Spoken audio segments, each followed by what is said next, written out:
with Mothers Against Addiction, and we're going to be interviewing today Kenajo and Denise to talk about their perspective, their organization, and how they're actively helping fight this disease and help families. Do you guys mind taking a minute to kind of introduce yourselves? Sure. I'm Denise Kolivoski. I'm the executive director of NCADD, which is the National Council on Alcoholism and Drug Addiction. We're a national organization, and I'm just so glad to be here today and partner. And I'd like to introduce Kenna Jo Bell. She is a recovery specialist, and she's with one of our affiliates out of St. Louis, Missouri. And the affiliate is called Prevent Ed. And she's here to share a little bit about her story. Kenna Jo, if you'd like to share a little bit more about yourself. Sure. So, yeah, I work for Prevented. It has been a huge game changer for me. I love what we do because we get to work with so many people in the community and help people find their recovery journey, whether it's struggling with substance use or mental health. Um, and it's really helped me to adapt and grow in my own recovery. So I'm truly grateful to be able to share the message of what we can do and how hope is possible for recovery. Um, that's awesome. So we're gonna kind of go down our list of questions. Feel free for whoever wants to answer. Um, could you share how addiction has impacted the communities or individuals that you currently serve? And what are some challenges faced by these groups, and how does your organization address them? Well, NCADD is a national organization that's made up of affiliates throughout the country. Right now, we're excited to announce that we have about 40 affiliates throughout the different states, and we have about 25 states represented right now, and we're growing. So we help affiliates like PreventEd and staff members like Ken and Joe and empower them to help their local communities. And we do that through our different resources by providing education and support to them, as well as national advocacy. In fact, we started in 1944. NCADD was founded by Marty Mann, and we're celebrating 80 years. If you've never heard of Marty Mann in the history of recovery, she plays a really important role. She was the first woman to succeed in Alcoholics Anonymous. And she was really a leader as a woman, and professionally. She founded so many different organizations and programs very similar to NCADD, like the EAP program, the Employee Assistance Program, that's now so prevalent throughout the United States. Like I said, if you don't know about her, Google her, read some of her books or her biography. She was really an amazing woman. Not only did she work on her own recovery and made that very public, but she helped to launch a lot of initiatives and programs we now use today. So we're really excited to be a part of Marty Mann and the tradition of NCADD as we launch into our 80th year. But also, as we look back at our traditions, looking forward to the future. And, part of our future is reaching out to affiliates across the nation and adding more to the conversation for individuals and families and encouraging them to find hope with recovery with substance use. So with Prevented, we do a lot of community education. We have a lot of educators that go into the school and carry the message to adolescents and youth. We have some youth programs that we also strive for. Our peer support program is more adult driven, and it's more of the newer program that has been brought into Prevented in the last couple years, and we've really grown. So we started out with just in our little county, in Franklin County, we started out with just two peers. We now have three peers here, and we have evolved into Jefferson County, St. Louis City, and Lincoln County. And we're continuing to grow and expand and add more peers because of the tremendous change and impact they're seeing that it has had on the community. We're very embedded and involved with the treatment courts in our area, and we get to be like an outsourced resource to help guide these people when they're kind of going through it. Because it's one thing to go through treatment and check those boxes of what you have to do to get to that next step, where we get to step in and work on all of those other boxes that normally don't get addressed from like I've been able to help people learn how to work on their credit score or know which person to call when they're ready to buy a house or how to find daycare or apply for assistance, those other kind of things, as well as be that person to go to a recovery meeting with someone who's never been and they're terrified to go for that first time. I know for me, I have a few clients that I still work with. I've been doing this since February 1st of 2021, and I still have a few that just will not leave me. But we don't have a hard stop. It is up to them, and we get to be a free resource. So that is very helpful too. Um, we've worked our way into working with the jails, and we have people inside the courthouse now too to connect with people. We're working with Division of Family Services pretty regularly and seeing a lot of positive results in not just helping people get better, but learn how to stay better and build those families and get embedded into the community themselves. So we really work hard to advocate and change that stigma and the language around it too. So we just kind of got our hands in a lot of different things that are mostly about empowering that recovery is possible. Mhm. Awesome, awesome. It sounds like a lot of really great boots on the ground type resource, and that's sometimes what people will truly need. All right. What advice would you guys give to mothers who are struggling with their own addiction or have or who are supporting a loved one through theirs? In particular, tips or words of encouragement that you guys use to really help these mothers get through this? Well, I think some of the big phrasing is don't give up hope. That, to continue to support your loved one with all kinds of different challenges, whether it's substance use, mental health, dual diagnosis. There's so many different challenges to substance use. It's not just a one and done. That it is a rough road, and that's something that doesn't get from A to B very easily. It's not a straight line. That it takes a lot of years and a lot of work and some forward momentum and a couple steps back as well. So it's really a long journey in recovery. In fact, our founder, Marty Mann, she struggled with it throughout her life, personally and professionally. She had some successes and wins that she shared publicly, and she also had some relapses too. And that's typical of the journey. So I think as a family member, don't give up hope, but also to take care of yourself, that find your own support system, because substance use in the family really can weigh differently on different family members. And that's something that's just so important. And I think it's very hard to do that when you're someone's, support system, then trying to find your own is can be difficult. So I think that's what's really neat about groups like Mothers Against Depression or Mothers Against Addiction, because I really think that that's a nice support system that you can log in virtually wherever you are and say, okay, I need a meeting. I need to amp up my own support, because when you're not well, you can't help someone else be well. I agree with that too. My biggest thing was boundaries. I have been that mother who struggled with addiction and I have lost my children to foster care twice. And at one point had given up hope that I could ever really be a good mom or get my life together. But I had built support systems that helped me see that and kind of guide me along. But I had to be willing to let people know where I was at with that.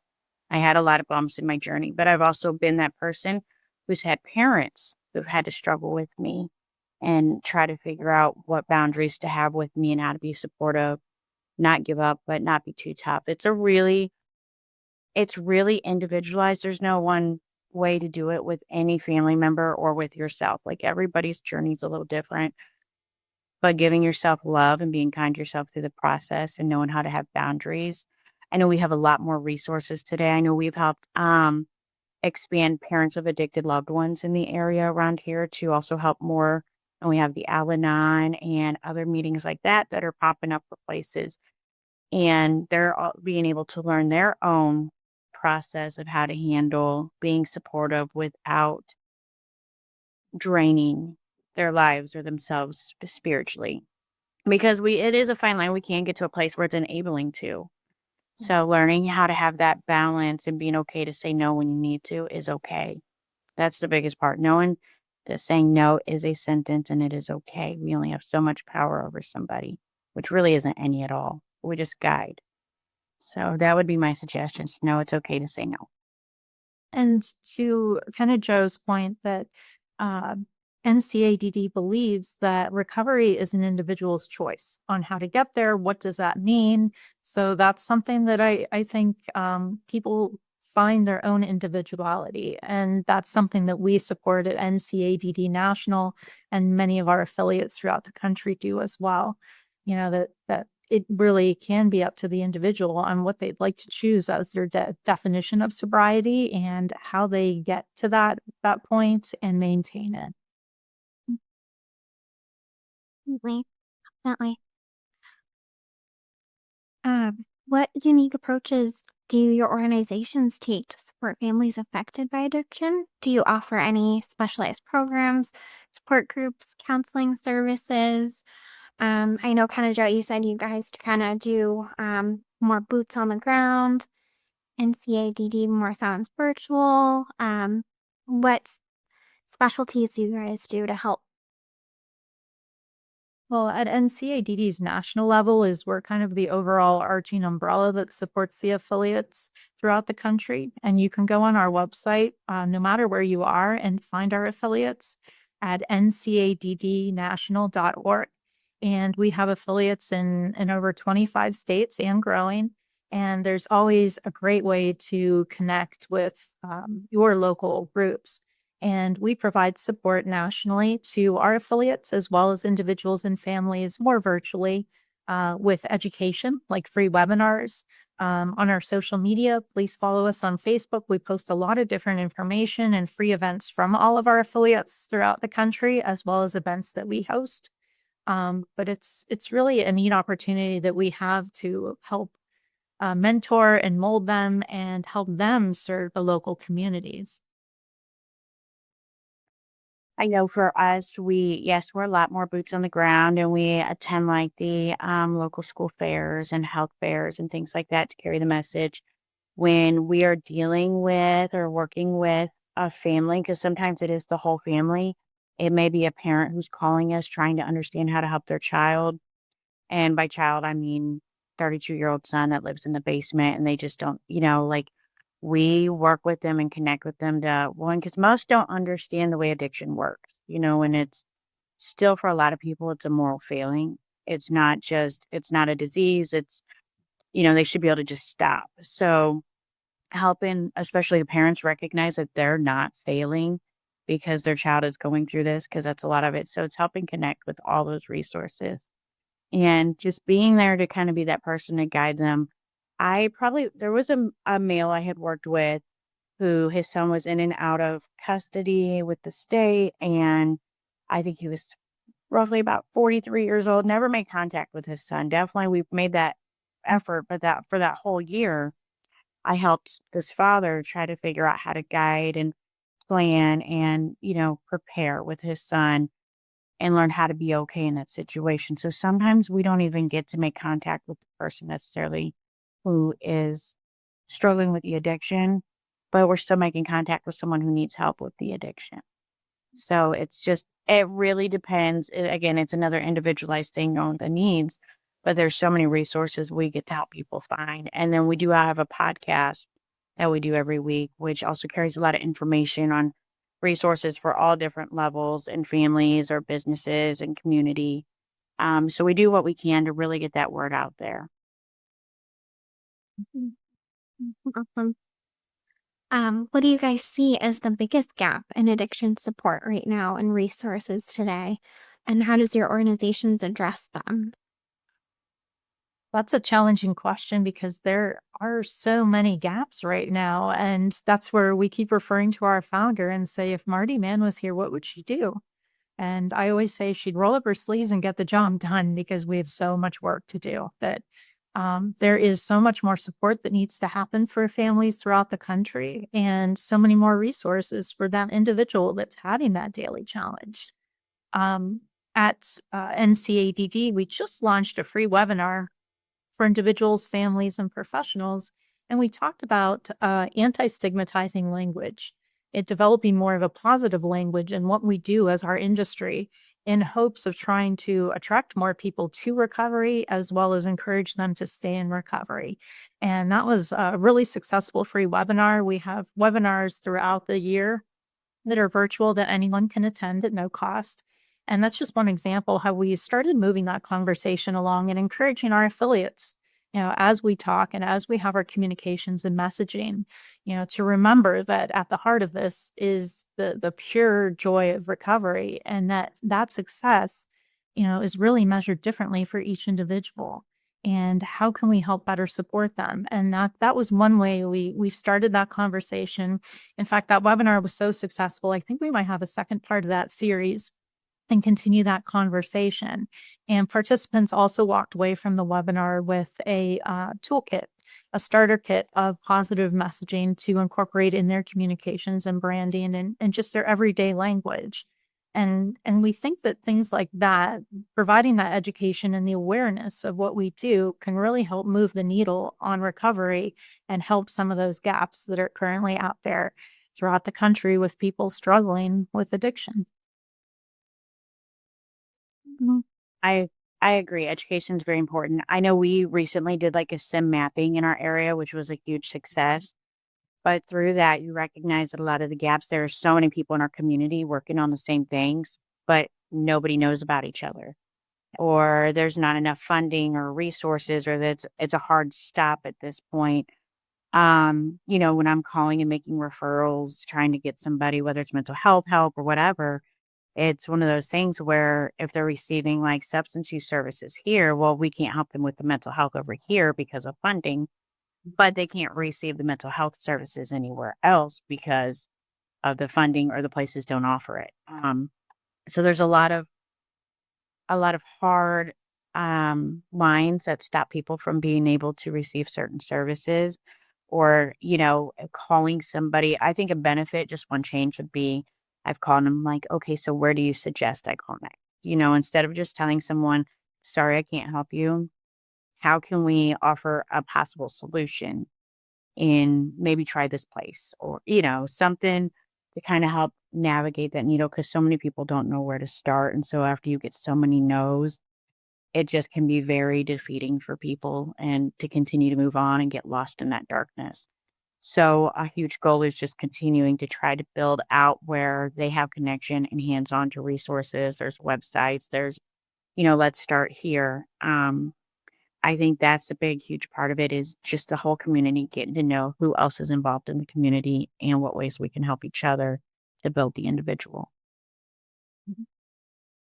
You think having really great affiliates like you guys together must help break down those barriers too, More people acting towards a cause can definitely break down those barriers easier, for sure. Yeah. And I think one big part of NCADD National's role is listening to the affiliates, listening to folks like Ken and Joe that are on the ground saying, here's what we really need. And we have a lot of round robin discussions about that. In fact, at our next affiliate meeting in January, which everyone's welcome to, we think one of our round robin subjects might be talking about evidence based programs because there is some controversy with them. Are they effective? Are there other programs that are more homegrown that can have better outcomes? They are typically more expensive programs. They're tougher to administer. Can you tailor them to the individual or not?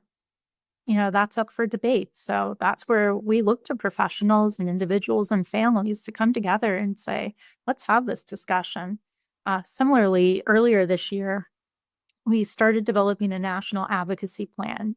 And in order to represent everyone throughout the country and make sure our initiatives are strategically targeted with our messaging, we sent out a member survey and we had 21 affiliates throughout the country fill that out and complete it. And we've had a lot of discussion around it in person at a couple different conferences in Baltimore, Maryland, as well as online. And that's something we always want to keep that conversation going of how can we hit the mark, because we know that together our voices are a little bit stronger and that we can move the needle on recovery a little bit quicker. That really snowballs into our next question of how does your organization measure that success and impact in your addiction related programs? Like what metrics, feedback, outcomes do you guys use to evaluate your effectiveness? And I think you kind of touched upon that there. Yeah, I think the part of being a leader is listening, that it really is listening to the needs of different communities and saying, how can we collaborate? A lot of it's best practices, getting folks together on the West Coast and the East Coast and saying, okay, what are the trends that you're seeing and what have you tried? What has worked? What hasn't worked? Putting aside our egos and talking through that in a realistic way. We all have limited resources. What have we tried and what can we do a little bit better? So that's definitely, I think, part of the value that NCADD brings is trying to bring folks together through different meetings and round robins and talking through different challenges and of course successes too. We definitely we participate in a lot of community-based conversations. We're in a lot of rooms and we take a lot of phone calls and go in and we present information too. And a big way we have scaled our success, we do a lot of surveys. Like when we begin working with someone, we will see where they're at from there and then so far down into the program. And we even follow up after they have exited from our program. And a lot of the peers we have worked with, we have actually helped them become peer support themselves. A lot of them have gotten embedded into the community and into the field. So we're being able to see businesses grow, recovery grow, and that has been a huge scale for us to see like this works, and it's got this huge ripple effect because once their life is touched, now they're trying to do that for someone else and then for someone else. So it's been a huge blessing to see how much our community has flourished in that. Mhm. I think that's the best kind of referral source is somebody who was actively affected by you guys in a positive way and to spread that for sure. For sure. Um, are there any specific resources, programs, or strategies that you guys have found particularly helpful with dealing with addiction? Would you recommend to others in a similar situation, I'd say on a local or national level? From our national website, we just had a new website launch this year, so we have a lot of great resources that are available throughout the country to people. I try to have a lot of virtual meetings and support systems on that as well. So if anyone is interested, they can look on our website with different sources. We try to be Switzerland at NCADD, that we don't try to take political sides or anything like that. So I think that our resource list is a really nice resource that provides a complete look at some of the resources that are available for individuals and families throughout the country. And we partner with a lot of our other partners in the community to make sure everybody kind of has the same information. I've been kind of targeted as like the resource guru in our area. So like I'll have a lot of the other agencies reaching out to say, hey, do you know where I can find this? Or do so building that partnership has been huge to be able to help their people. Um, and I completely just lost my train of thought in this. I forgot where I was gonna go with this. I'm so sorry. It sounds like kind of Joe, you take the approach with resources of how to better somebody's life as a whole, also not just through addiction, but how you can change the trajectory of their life. So I'm sure from a resource perspective, you're very well endowed with multiple avenues. Yes, and actually that was where I was gonna go. Thank you. So I've noticed a huge game changer is so I know with our program, we have grant funding that helps us access free MAT medication, which is medication assisted treatment for those struggling with addiction from Vivitrol to Sublocade. And we have partners in the community who work with us so that we're able to get somebody seen within 24, 48 hours, if that is what their choosing is, and get that medication and get that treatment process started, which has been a huge game changer and has really decreased the level of overdoses and deaths that have happened in our area. So having so many different community like we also, we don't have a preference, right? We're going to call whoever's going to be the best fit for the person we're working with, and we have a few places that work with us under our funding. And so a lot of it is sometimes it's been the courts will now call and say, hey, can you pick this person up from jail and get them set up with an appointment so that we know from point A to point B that they don't divert or experience an overdose in the process. So the amount of lives that has changed and just being able to make those steps put in place for a person who wants it and being able to take them to those appointments where they normally couldn't has also been a huge game changer in our community. Um, we do have a question in the chat. Based on your experience, what are the top 3 messages you believe mothers and families impacted by addiction need to hear? Why are these messages so essential? Mm. The top 3, that's a tough one. That's a good question because, I think that the number one that I hear about, because I have friends and family as well that are in recovery, with 20 million people throughout the United States, that's a lot of people that are impacted. And I think that, you know, we have friends and families and neighbors that are just looking for that hope and encouragement. And I think hope is just the most important number one message that it's hard to have hope during those dark days. And I think the second message of resilience to try to be resilient and to try to keep working on small successes. That success can be defined, differently. And I think counting even the small successes is a win. And that's something that helps build resiliency and it gives us a little bit of hope each and every day. Um, I think that, families need to know that it's okay, that they're not alone, that if you're that support system for someone that's battling substance use issues, to reach out and have your own system. You need to just talk and kind of get through some of your own feelings in order to continue to help people in your life recover. Yes, I agree. Using your voice is very important because it isn't just one individual that struggles, it is the whole family that struggles. And everybody's situation looks so different. And recovery looks different. Some people may have their life more put together in 6 months, where some it may take 3 years, depending on what their needs are. And again, unfortunately, whatever the access to resources are in their area and stuff can make a huge barrier in the amount of time somebody may grow. Not giving up hope and that resilience it is. I know for me, like those small successes continue to give me hope to build onto bigger things and believe that better could be possible. And it's just such a common it's so sad, but also so amazing how common the conversations are around addiction. I can't tell you the amount of children I've had in my home with my kids. When I was growing up, we didn't talk about those things. Like that was a huge embarrassment. It was not supposed to happen. There was a lot of shame. My kids and I hear the way that they support each other with their friends who it's so common that so many families struggle with this and just to hear the real talks happening.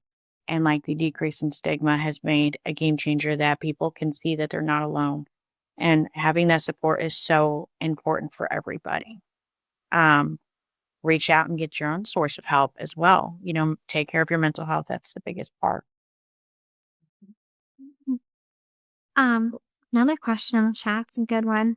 And I know kind of Joe, you kind of touched upon this earlier. How can mothers and families set healthy boundaries that support both their loved ones, recovery and their own well-being? What strategies or resources have you seen work well? Yeah, I think normalizing recovery, like Ken and Joe was saying, normalizing watching your family in recovery or a loved one and normalizing what that action looks like and talking through that. I think as a country, we need to do that.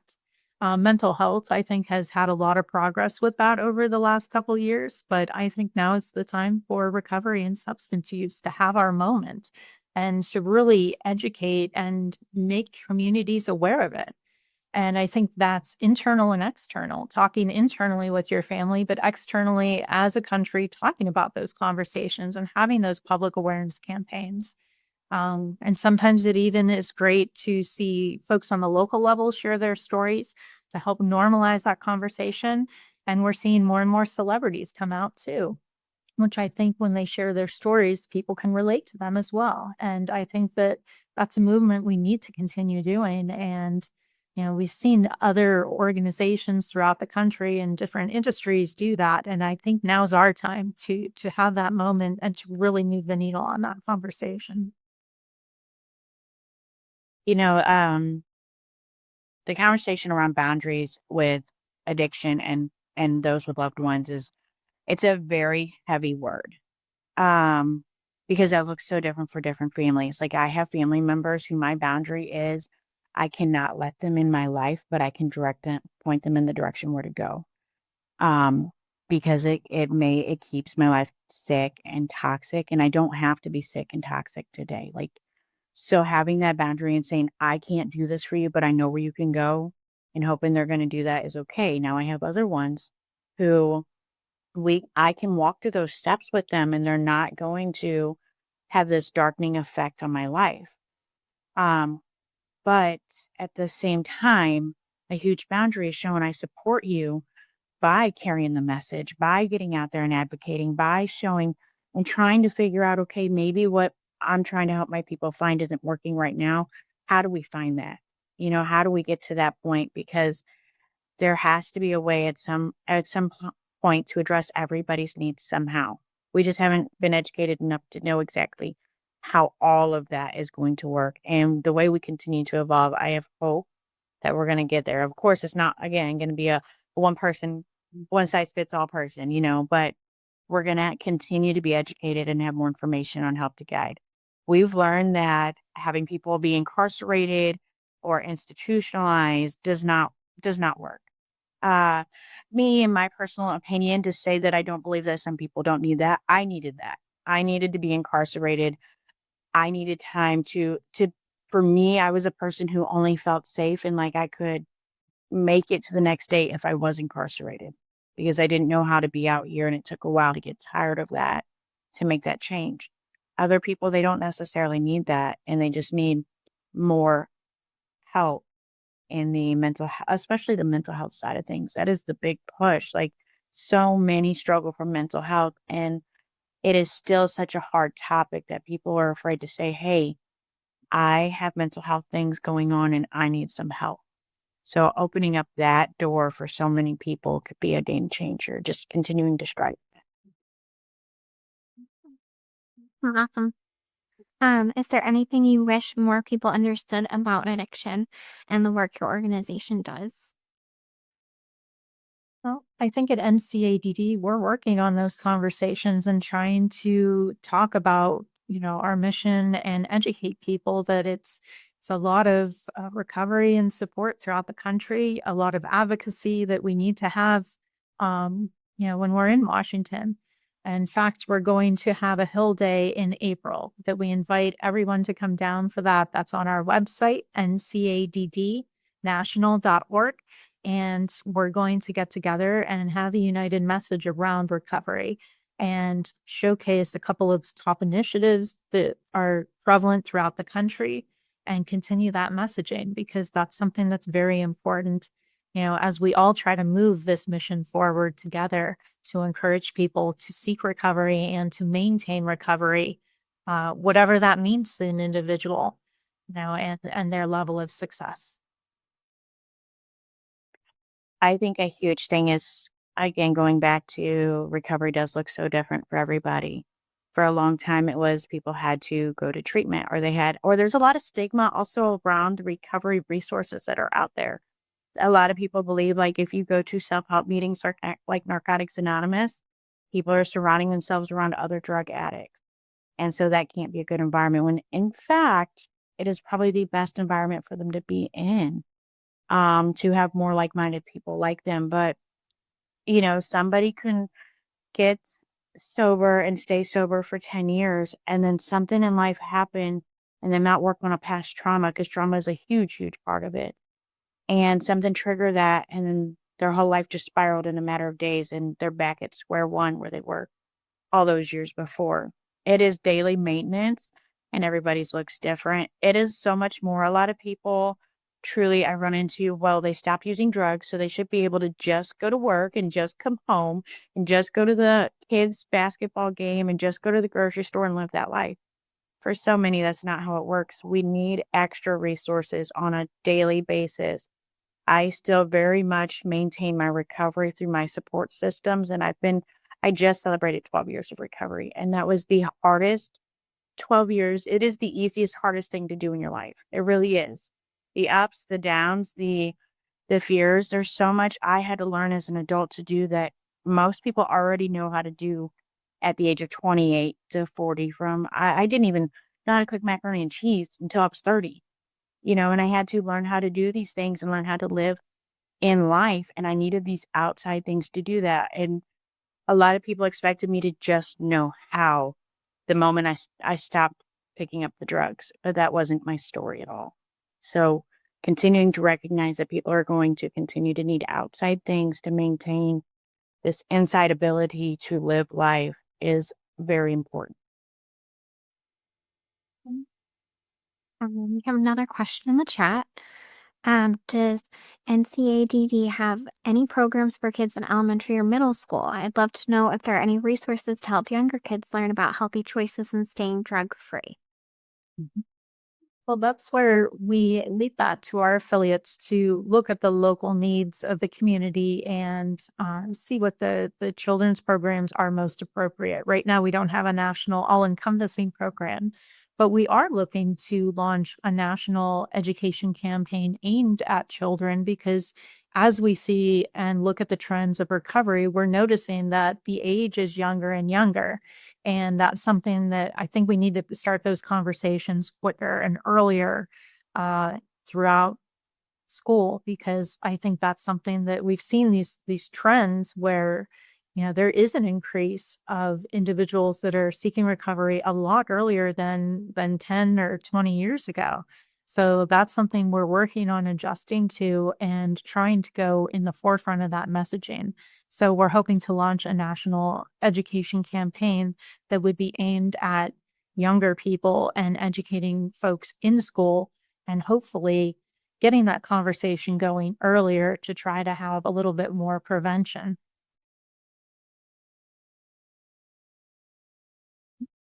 I feel like a lot of programs are designated to post addiction or current addiction, and not a lot are preventative. So I think that's a great question. Great question. I know something real quick in our area that we just did was like the sim mapping meeting for adults. We did an upstream for adolescent, and it is us looking in the community on how we can be more present for the youth at a younger age. And we're looking into like youth aged peer support and things like that for those who've gone through foster care. Like, how can we expand so that we can prevent their path from being what their parents' path was or so forth, and have better options. So I think that the conversations are really huge in the schools.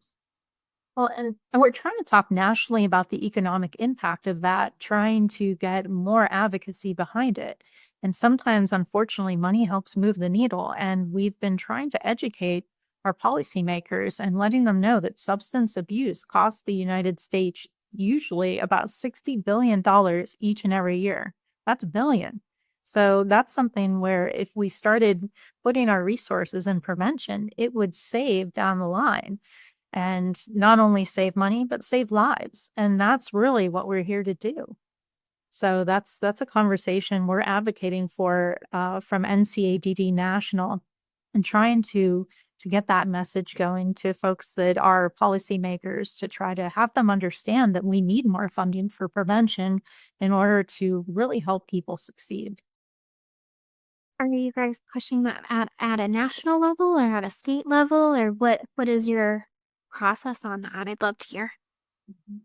Well, we're working on our national advocacy plan, and that's one of our top initiatives that when we go on Hill Day at the end of April in Washington, D.C., we're going to have that be one of our top initiatives and one of our top messages to the politicians that they need to know that as they're setting their budgets and looking at budget cuts, that substance use and recovery should be something that they want to allocate more money towards, not cut. Because if you cut something here and there today, what's really the ramifications on that?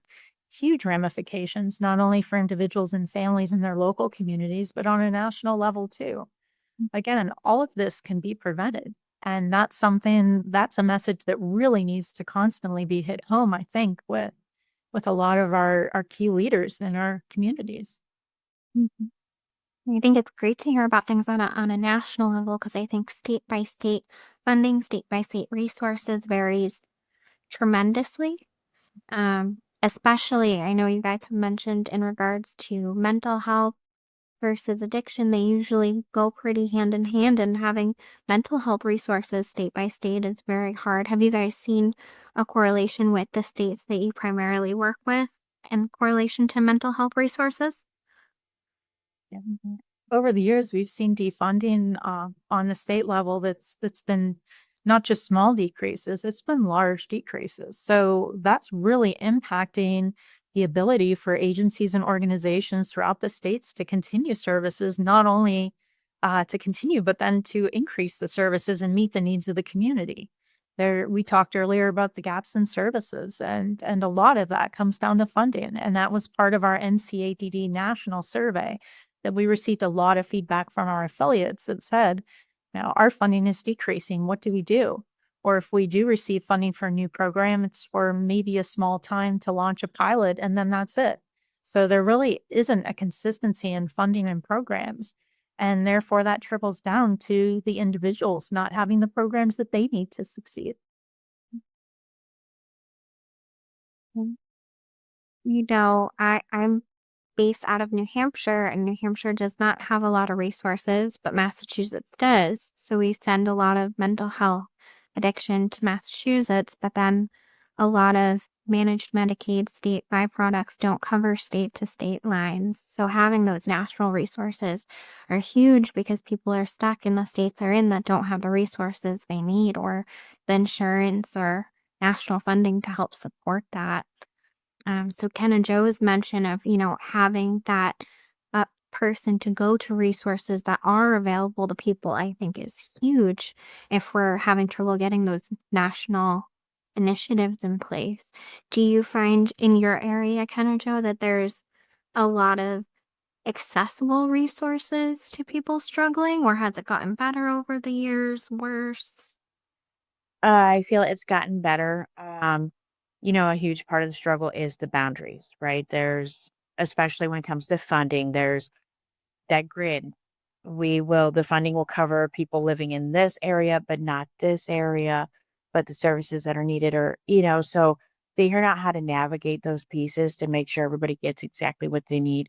And in a rural community, unfortunately, it's even harder because there's so much distance in between these resources. I know having virtual resources has been a game changer. I know the preference is in person, and most of the clients prefer the in person, but sometimes when that's the only option and sometimes it's the only funding source where we can go and say, hey, like we need this help. So just in technology and being able to connect people, things have evolved so much. And I believe that it's going to continue because this is a whole learning curve. So it's going to continue to get better. Um, but knowing Again, it's getting out there. I know for me, a big part of learning about the resources is knocking on those doors and saying, "Hey, we have like this mobile unit who does free dental work and medical work, and they travel around the area." I happened to see them parked one day, and I'm like, "I wonder what this is." So I went and I knocked on the door, and I collected information and how can I add that to my resource manual for the people I'm working with. So knocking on those doors and saying, "Hey, what do you do? And how can you help me help my people?" Or how can I help you? Because they don't necessarily know what you have going on. So just getting out there and making those partnerships and asking the questions. I know when it comes to like Googling resources, it can be a challenge because if you don't have the exact wording, you're not going to get the answers, but it's in there. It's out there in the internet.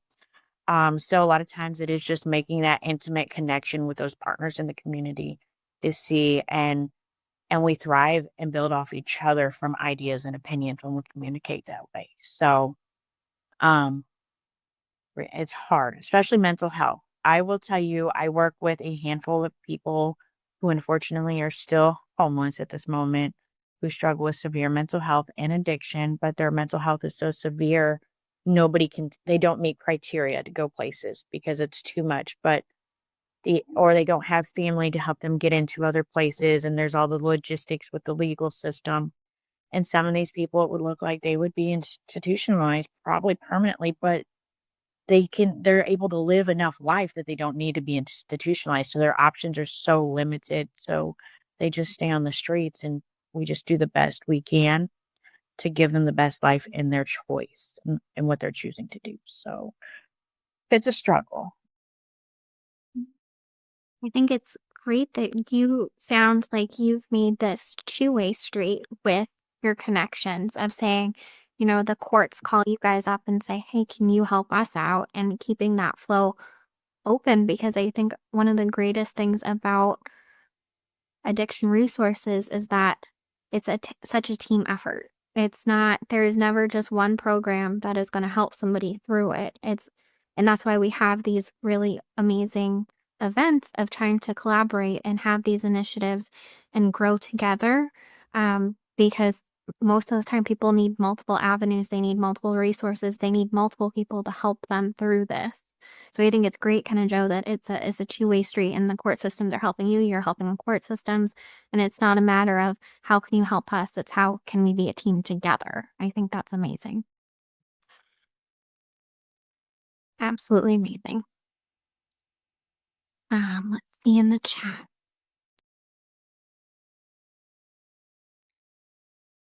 Got some kind words in here. Um, Thank you so much, Denise and Kenajo, for sharing your valuable insight and the impactful work NCADD does for families and individuals. Your dedication to education and advocacy for change my computer is cutting off. Um, is truly inspiring. And it is. It is. It's great what we are doing. It really is. Do you guys have any questions for Mothers Against Addiction at all? Well, I just want to say thank you for what you do for different communities throughout the country as well. We're so excited to be here today and to share different resources and to have these conversations. I think it's really important. And to Ken and Joe's points, that I really think a lot of us in the industry, we put aside our egos and we're trying to all work for the common good. And that's to help individuals and families in recovery. Like Ken and Joe was saying, what do you need to recover? How can I help you? And I find that more and more as I talk to affiliates and individuals and families throughout the country. So it's really a positive thing that I can just see and feel, the country trying to get together and rally behind, folks that are struggling. And I think it's refreshing to know that there's a lot of room under the tent for all of us to work on this mission. And we really are stronger together. That's been our message this year at NCADD, that together we can really move that needle forward and give people the recovery that they not only need, but deserve. I love that it does take a village. You know what I mean? We do not have to do this alone at all anymore. And the thing I've learned most is that this that addiction and mental health doesn't discriminate, right? It may not be someone may form addiction or mental health struggles at the age of 13. Some it may be when they're 52.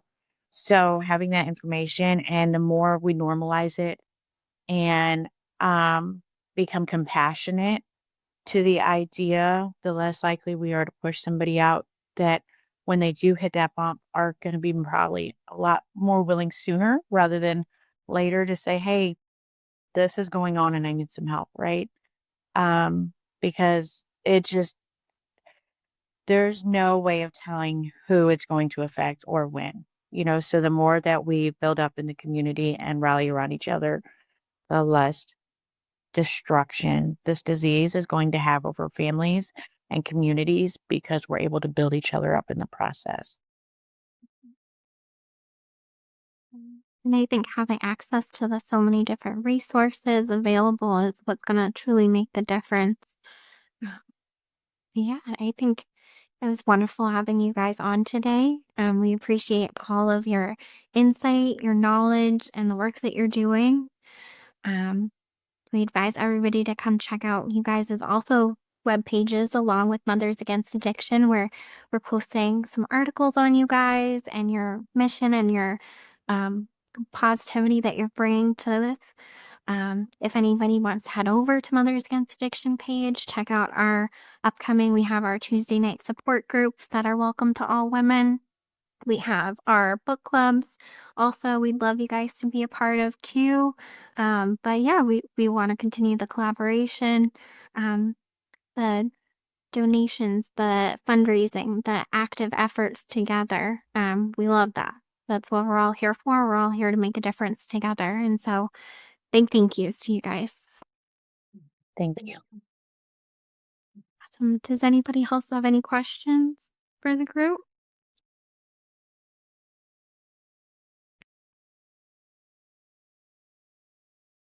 I don't see anything else in the chat currently, but awesome. Well, thank you guys so much for being here. We're greatly appreciative and we're excited to keep this partnership going and to really make a difference. Absolutely. Sounds great. Yeah.